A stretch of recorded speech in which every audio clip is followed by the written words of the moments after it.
জীবনে সবচেয়ে ভালো আল্লাহকে গভীর রাতে আগুনে পুড়ে ছারখার হয়ে গেল কুমিল্লা ৪ দেবিদ্বার আসন এমপি হাসনাত আবদুল্লাহর এলাকার এক মহিলার বাড়িঘর।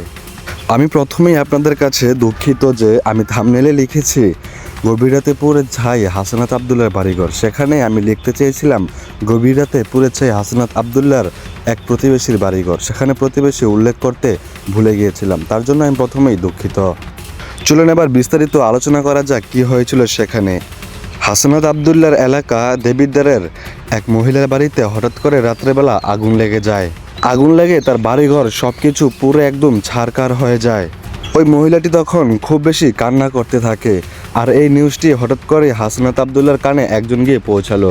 হাসনাত আবদুল্লাহ দেরি না করে সরাসরি ওই মহিলার বাড়িতে গিয়ে হাজির হলো তাকে সান্ত্বনা দেওয়ার জন্য। সেখানকার মানুষকে অনেক বেশি সান্ত্বনা দেওয়ার পর হাসনাত আবদুল্লাহ বলে, আচ্ছা দেখা যাক আমি আমার জায়গা থেকে কতটুকু করতে পারি। দেখি আমরা আমাদের জায়গা থেকে কি করতে পারি, কিছু তো অবশ্যই করবো। আমরা আমাদের জায়গা থেকে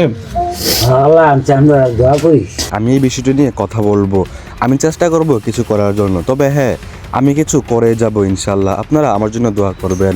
এরকমভাবে হাসনাত আবদুল্লাহ তাদেরকে সান্ত্বনা দিয়ে আশ্বাস দিয়ে আসেন সেখান থেকে। একজন এমপি তো এমনই হওয়া উচিত। তার এলাকার মধ্যে একজনের বাড়িতে আগুন লেগেছে, সেখানে গিয়ে সে উপস্থিত হয়েছে, আর উপস্থিত হয়ে তাদেরকে সান্ত্বনাও দিয়েছে এবং তাদেরকে বাড়িঘর করার মতো একটা আশ্বাস দিয়ে এসেছে। এখন আপনারা বলেন, অন্য কোনো এমপি হলে বা অন্য কোনো থানায় হলে কি আসলে এরকমটা করতো? এই গভীর রাতে আগুন লেগেছে, সেখানে গিয়ে একজন এমপি উপস্থিত হতো এবং তাকে বাড়িঘর করে দেওয়ার মতো একটা আশ্বাস দিত? আপনাদের কাছে কি মনে হয়? অবশ্যই কমেন্ট করে জানিয়ে যাবেন। আর হাসনাত আবদুল্লাহর এই আশ্বাসগুলা, এই বিশ্বাসগুলা, এইভাবে মানুষের পাশে থাকা, এই কাজগুলা আপনাদের কাছে কেমন লেগেছে, কেমন লাগে? অবশ্যই আপনারা কমেন্ট করে জানিয়ে যাবেন।